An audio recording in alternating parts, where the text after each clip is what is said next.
À Paris, les partisans de Ousmane Sonko ont crié leur indignation face au rejet de sa candidature. Pour eux, Ousmane Sonko est un leader charismatique dont les valeurs riment avec l'avenir du Sénégal de demain.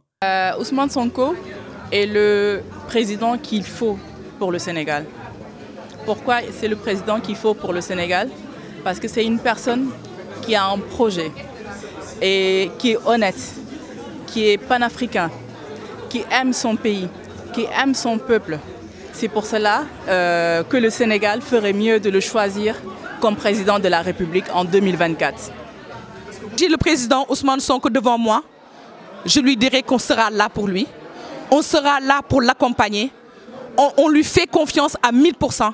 Et pour rien au monde, ce peuple-là le lâchera pour faire autre chose. Parce qu'on a confiance en lui. Et que pour rien au monde, on le lâchera. On va continuer cette bataille avec lui jusqu'au bout. Et on va le ramener le 25 février au Palais de la République du Sénégal. Il fustige le régime de Macky Sall, qu'il considère comme une entrave à la justice au Sénégal. Alors il n'y a pas de justice au Sénégal, parce que depuis l'arrivée de Macky Sall, il a tout simplement enterré la justice. Il y a eu énormément de condamnations qui ont eu des condamnations injustes, des hommes honnêtes qui n'ont pas leur place en prison, qui se retrouvent aujourd'hui en prison, d'énormes jeunes qui ont été tués lors des manifestations. Il n'y a toujours pas d'enquête. La justice en fait est au service de Macky Sall tout simplement. Ils peuvent se lever, il peut les réveiller à n'importe quelle heure, ils vont se lever, ils n'hésiteront pas à condamner les gens. Donc voilà. Alors justement, la question se pose.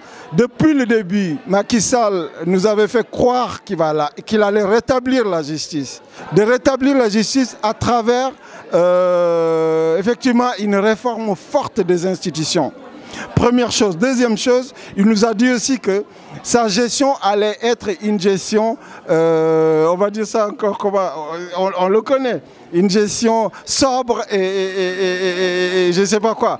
Donc aujourd'hui, le constat que tout le monde a fait est de se dire que la justice est beaucoup plus à terre aujourd'hui, la gestion économique du pays l'est encore plus. Donc Macky Sall, je ne parle pas de la restitution des droits aux Sénégalais, mais justement il a mis le pays à terre, les institutions du pays sont complètement à terre. Et donc à partir de ce moment-là, on ne peut pas parler de démocratie.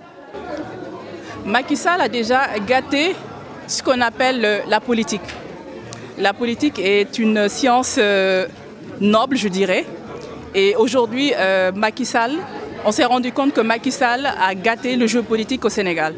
Donc il a ramené des choses que tout le monde sait. Il a instrumentalisé la justice pour gâter la politique au Sénégal. Le combat ne peut pas s'arrêter parce que nous avons un projet. Et le projet, c'est quoi?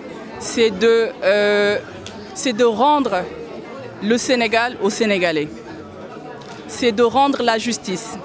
C'est de permettre aux gens de se sentir bien chez eux. Et pour cela, il faut continuer le combat.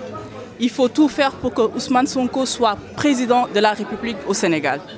Dans la nuit du vendredi 12 au samedi 13 janvier, le Conseil constitutionnel a publié une récente liste, encore provisoire, de 21 candidatures à la présidentielle du 25 février prochain. Le principal opposant, Ousmane Sonko, n'y figure pas. La liste définitive devra être publiée avant le 20 janvier.